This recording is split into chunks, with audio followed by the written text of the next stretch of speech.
Hello and welcome back to another video. Today we are going to be talking about a video game that I honestly didn't expect I would love playing so much, and that is Clock Tower Rewind. This game was the other game I talked about a few videos before that was made or updated by WayForward. They were kind enough to give me a review code, and thank you guys. That is awesome. And I am a little bit late on the review, but I did have pneumonia, so it is what it is. This game was originally released on the Famicom in 1995. It was just called Clock Tower, and it was just a Japanese release. Like, this never hit the States until it was released professionally by WayForward. Of course, you could get ports of it and, you know, emulate the game and stuff like that, but this is the official United States release of Clock Tower. It was honestly a lot of fun. I didn't expect to enjoy it as much, but I've heard so many things about this game. This is one of the OGs when it comes to survival horror, and it shows. It definitely shows. This is one of those games, you play it, you definitely realize, oh, this is an old as shit game. It's very simplistic, but I'll get into that. Let me go ahead and start by saying, before I say that, this game was so much fun, and I think everyone that loves survival horror or slashers and stuff like that should give this a shot. It's not everybody's cup of tea based on the gameplay, but if you can push yourself through that and just be like, you know, focus on the story and what it's trying to tell, you'll end up really loving it. This game was developed by WayForward. It is the first American release, and the cool thing about it is it has different game mechanics. But let's go ahead and talk, like my old reviews, we're going to talk about the story, the gameplay, and my final thoughts. So the story of this, you are Jennifer Simpson. She is an orphan who is picked up by the Barrows family. She goes along with other girls to their new home, which is called Clock Tower.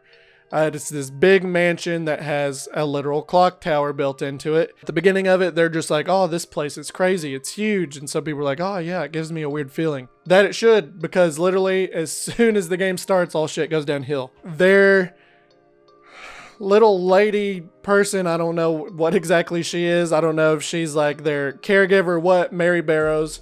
Mary instructs them to stay put, and then she leaves, and you hear a scream. And you're like, oh, what's going on? Jennifer decides to go check it out, and then she sees that her friends are literally dead. She finds some of her friends killed by this person called the Scissor Man. It all goes downhill from there. You gotta run, try to hide, and collect items, and try to figure out what the hell's going on. That's all I'm going to tell you. The plot of this story, once you find out, is super fun. It's a fun little slasher tale. You gotta give it a shot. Let's talk about the gameplay. The gameplay is very old school. It is a 2D, kind of 3D, not really, type of side scroller. And it is survival horror through and through. You cannot fight the Scissor Man.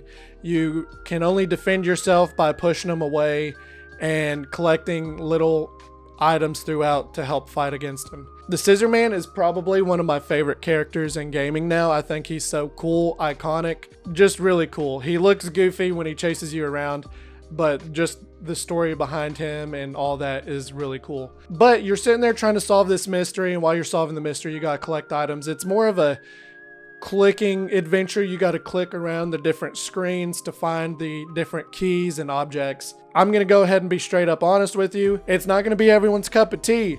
I know quite a few people that are going to play it and be like, no, this is so boring. I'm not playing this. But then there's going to be a lot of people that if they can push through that gameplay, it's going to be one of their favorite games of all time. My cousin Jesse, if you're watching this, if you play this, you're going to love it. Promise. The RNG in this is really cool. Not everything is going to be placed in the exact same spot, which adds to the replay value. On top of that, the endings. There's like 9 different endings in this game, and I've completely 100% of this game. That's how much I enjoyed it. Not all the endings hit. Some of them were just kind of whatever, and I can imagine people getting that ending and then seeing the credits be like, this is the worst game possible. Because like back in 1995, there wasn't really internet and stuff like that to really tell you, hey, there's actual better endings to get if you keep playing. Some of the good endings are incredible, very intense. The tension in it is really cool, and you should really just give it a shot. My final thoughts, this is a quick review, but my final thoughts of this, I'm gonna give this a B+. WayForward did a good job at updating the visuals and the gameplay, and one of the coolest gameplay mechanics, which really saved my ass in this, was the actual rewind capability. There will be times where Scissor Man might actually kill you, and instead of, you know, restarting the game or reloading, you can just press rewind and try again. Or if you're working on different endings, there are different RNG elements that could potentially stop you from going for the ending you're trying to achieve. And, you know, there might be a scream that happens. You can just rewind, go in another room, and re-enter, and the scream won't be there. So it definitely saved my ass a handful of times trying to collect them different endings, and that's a cool mechanic. WayForward did such a really good job. They did an original anime-styled intro, which is incredible. The song is intense. The artwork is really beautiful.